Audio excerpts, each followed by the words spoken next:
You ask Tiger to solve. This deals with linear equations with one unknown.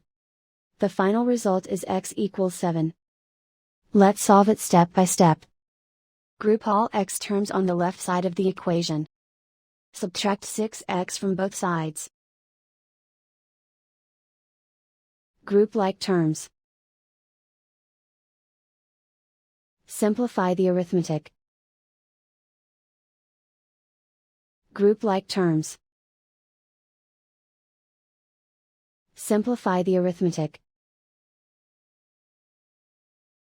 Group all constants on the right side of the equation. Add 6 to both sides. Simplify the arithmetic.